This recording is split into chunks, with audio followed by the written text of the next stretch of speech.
Hello and welcome to another bumper package of the program Monday Night with Monique.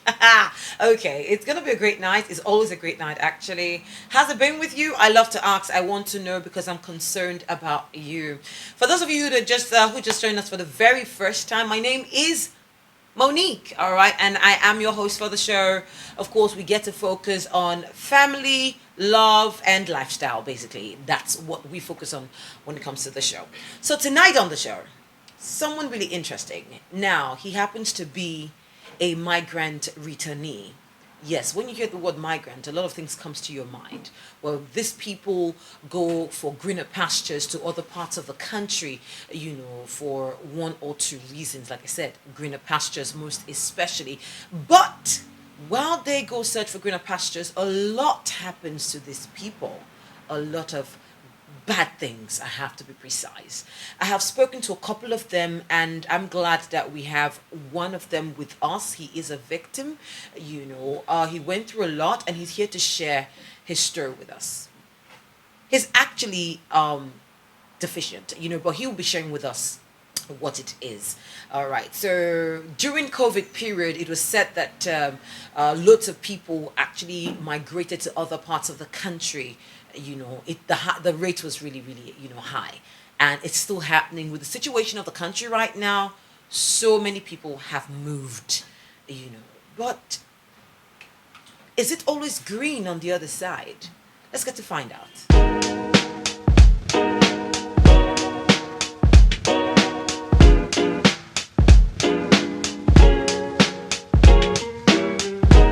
Monday Night with Monique.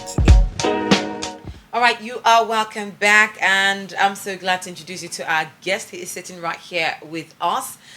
He's visually impaired, but he will let us know how it all happened. Mr. Stanley, welcome. Good evening to you. Yeah, good evening. Welcome. All right, so tell us more about your name and all the things we need to know. My name is Josiah Stanley from Edo State, Nigeria. So I'm a victim of illegal migration. And my folks I travel to Senegal.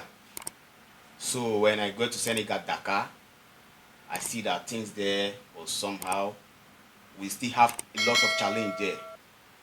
So I have to return back. Even I almost lost my life there when I was attacked by some hoodlums there. So I returned back.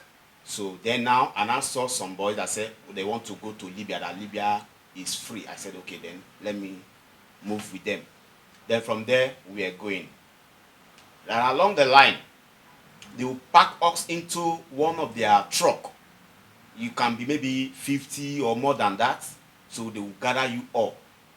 When you are going, you don't even know, you don't even see where you are going, because the way they will stock you up inside there is somehow, because we want to travel to another country to see a better life, because here in our country, there is nothing you can talk about.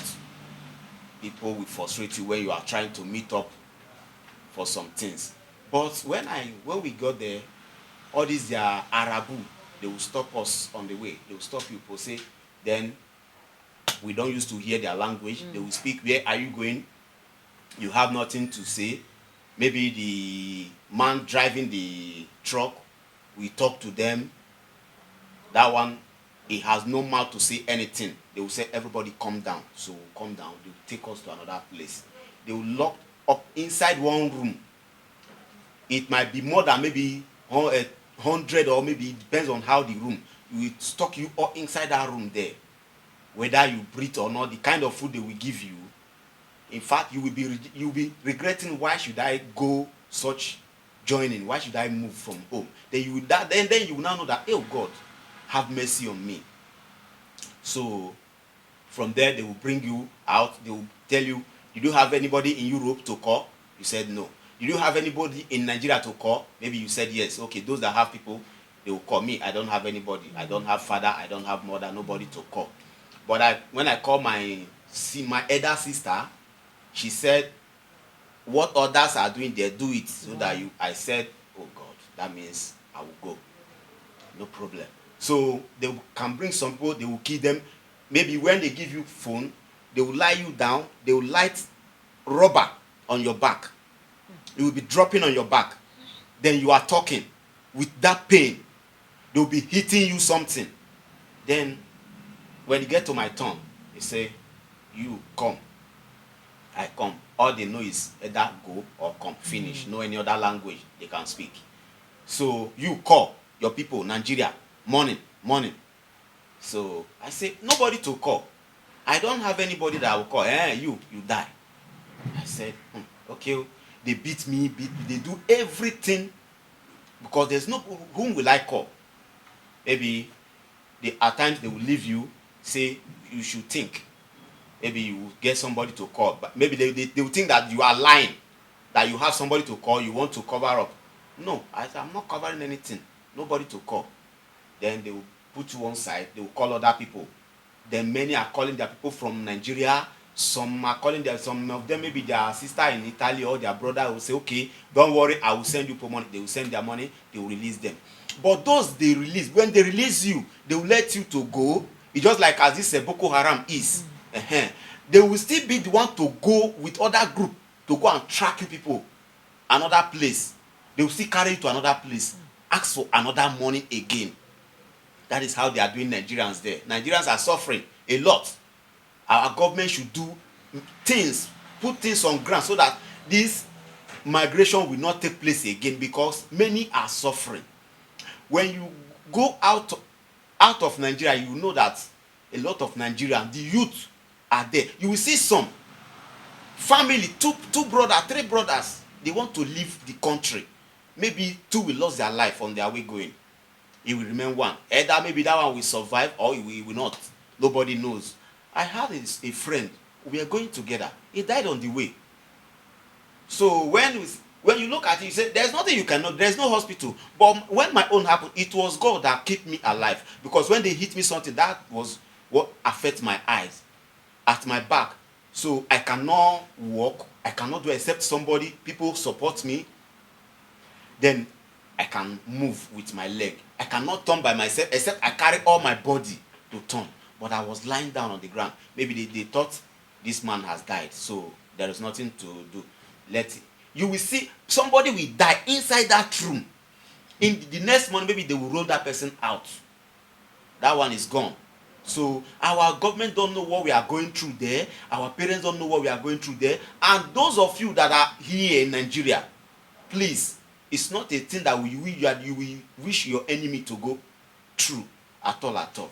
I have gone there. I have seen so many things. My eye have seen things. I went there with my two eyes, but now here I am. I cannot see anything as I'm here now. Everywhere is dark. And now the thing is affecting my brain. I can't lie to you. There's no medication. Nothing. Maybe somebody gave you money now. You go to hospital, buy some drug. Everything is high here in Nigeria. Then maybe after 2 months, there is no money again. The sickness will remain there. That is what I'm going through. I've been going through this thing since all this while. At times, I wake up, I don't know where I am. So I have to settle down, let my brain calm down. Maybe it may be in the afternoon, maybe in the night. Then when I get myself, I will know where I am so that I can trace where I am going. So sometimes I find it difficult. So it's not that easy. It's not easy at all. It's not easy. What our people are going through there is no. When you see it, you will know. People are dying on the way. People are dying on the Mediterranean Sea. People are dying. When you see the balloon people used to travel, you will know that many are taking risk. Out of 100 that live, maybe 20 will survive. The rest of them has gone. All right, Mr. Stanley, thank you so much for sharing this with us. I would like to ask some questions going back to how it all started. The first time you left, you said you went to Senegal, right? Yes. Okay, so how did you leave from Nigeria to Senegal? Well, how I lived from Nigeria to Senegal, that was 2007. 2007. So I left from Lagos to Cotonou. So from there, I now moved. I followed some people, then to Senegal. I'll get there. I met some Nigerians there. Okay. So we are together. But when it comes to time, there is no money to pay house rent, no house. Then I started sleeping at the the decking of the house. There's no, maybe there's nobody that is living there. Maybe you know that one of the Nigerian person are living at this compound. Then with the opportunity, you run to the up when night come. You go and sleep the decking. I use carton to cover myself because of cold that is there in Senegal. So when they break, you come down. Maybe your cloth is dirty. I go to beach to go and wash it. Then I will sun it. They break, I continue. So one day, I think I said no. There is nothing here, and my aim is to go to Kevet. So it was not that easy. So I have to return back. People now said, no, that's Libya is the place that you can cross. I said, okay, I have to rally around morning. Then I return back. Then when I return back, As you returned back to where now? to Kano. Okay. So, back to Nigeria. Yes, back to Nigeria. From Kano, we now Alright. take off again to where we are heading to, which is Libya. Okay. So from there, from Duruku, Agadez, all those deserts, you pass through those places, places that there is no rain. Okay, so your aim is, you are targeting Tripoli. Let me get to Tripoli so that I can cross. Maybe your mind is that maybe like me, when they said I can walk there in Libya, then from there I can cross, because I was not with enough money. My own is the money that I have can take me to Libya. I left home with 100,000. So, but the 100,000 naira could not take me to anywhere. So, when I get to the place, when they hold us, I think it was two places where these Arabu, they hold us down with gun. They are just like, maybe like all this one, they say Boko Haram kidnap people inside the bush. Yeah. That is how their own is. So they will carry you, put you into a room where they will beat you. They burned somebody in my presence. A Nigerian lady was burned to ashes. And this lady they burned, the family, she called the family that they should send money. They said, okay, just because the family could not send that money that week, they burned this woman. And this upper week, they sent the money. And they took the money. Who has that? Okay, we want to speak. Okay, don't worry. That is all. So people are going through. A lot of Nigerians are dying there. That their family are thinking that maybe they are still there. They don't want to call. It's a lie. Maybe he moved with a friend. He say, and the thing they are doing to our Nigerian guests, they will bring them. They say, this one, oh yeah, come. They will sleep with them. You have nothing to say. A lot of our guests are carrying. They are pregnant on their way going. How with those Arabus? They will lie them down. If you refuse, they will shoot you. That is it. That is all. You have no any other thing to say. And you, maybe it's your sister, you can't say anything. If you open your mouth to say something, that means you too, you want to follow. All right. So, since you lost your vision right now, like how long has this been? Well, this thing have, let's say, since 5 years now. Okay. 5 years now. I've lost my vision since 5 years now. So you came back, and that was when it was totally gone, or it was when you were there? Yes. When I was there, it started from there. Okay. So I cannot see clear. So when we were coming back, the thing was getting worse. But when I get to Nigeria, I cannot see anything, because it look as if there is water everywhere, and there's no water. Okay. So it's people that will say, no, you cross now. I say, the way the eye is deceiving me. So when I went to hospital, they said, no, there's nothing they can do. That you have lost the sight. Okay, can't I use drug? They say yes, but it's very expensive. I can't afford it. There's no money. So that is why I just leave everything. So you came back on your own, or a group of Nigerians? With a group of Nigerians that said they can't continue. Okay.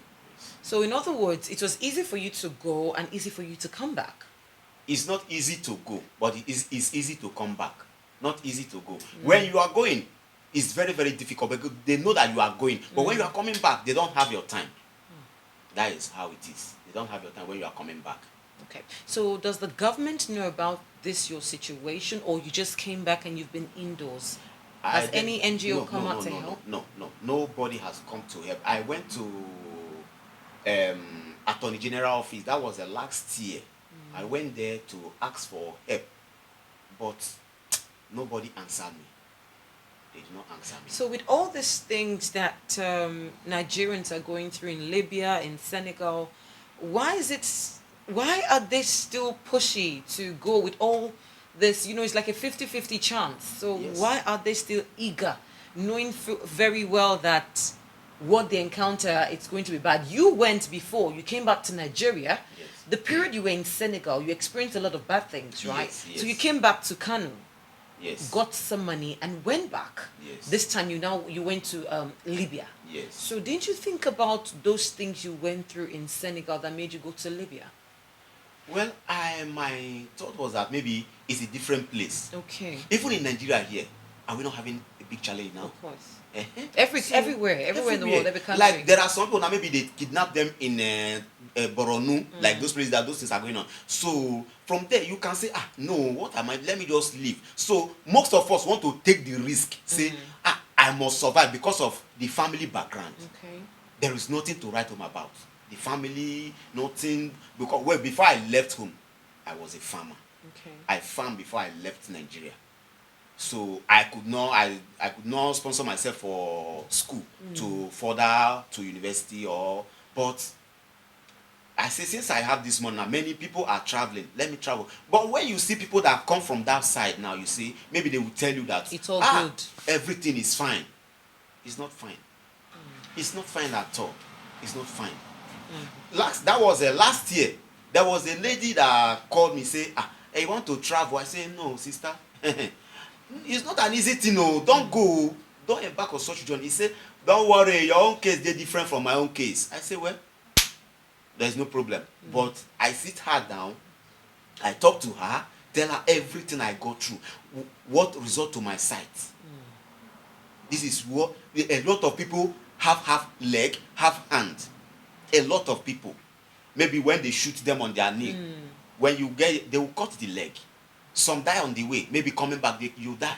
So because you have lose a lot of, there's no hospital you take them to. Okay. No hospital. So if you have an opportunity to ask for help from the government, NGOs, and every great person out there, what would you like to tell them?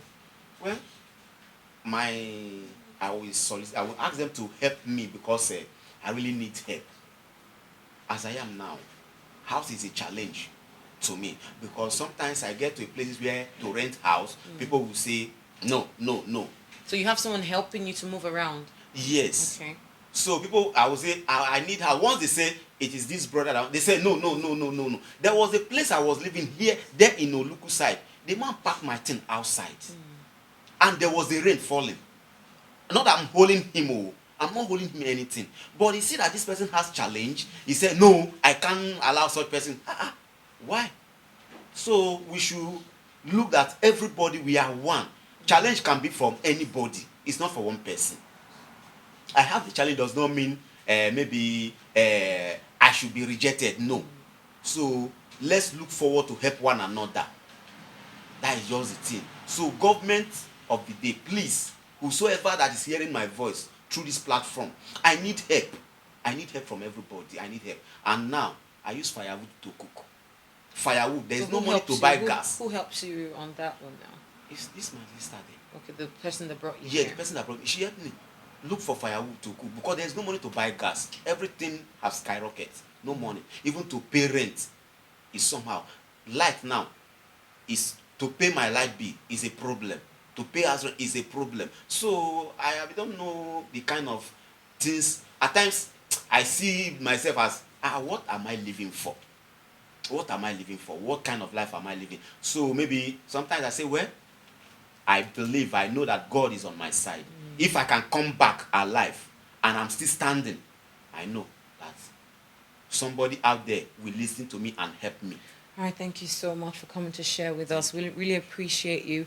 It's been an emotional segment tonight, but this is just to let you know that a lot of people are going through a lot of issues. Yes, we all have issues, but trust me, some persons are going through much more worse than yours. Okay, well, he came miles and miles away just to, come for the program. I wanted to go to him, but he says, no, I'm going to come to you.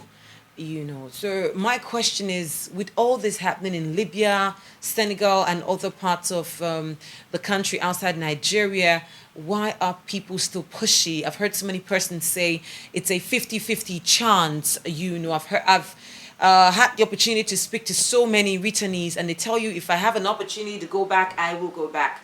That's what they say. But trust me, it is not rosy. It is not rosy anywhere, because just like we have refugees in Nigeria, that's how we have refugees in other parts of the country, of the same city, of their citizens as well.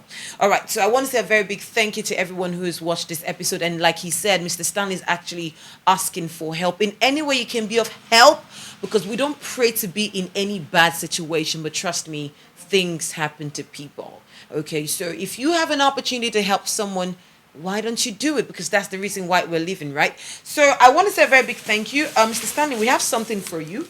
Just some groceries, you know. Big thank you to Samrock. Big thank you to Lillian. They got these groceries for him because I just told them about it, that we should just, support the little way that we can. No matter how little, like I keep saying, nothing is too small.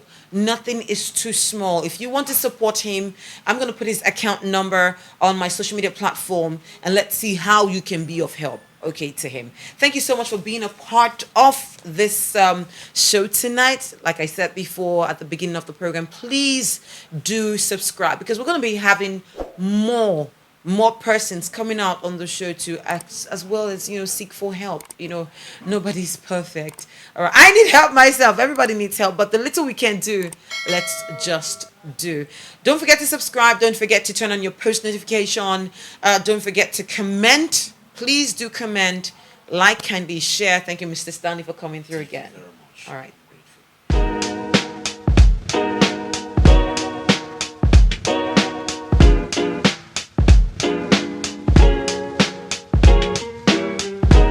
Monday Night with Monique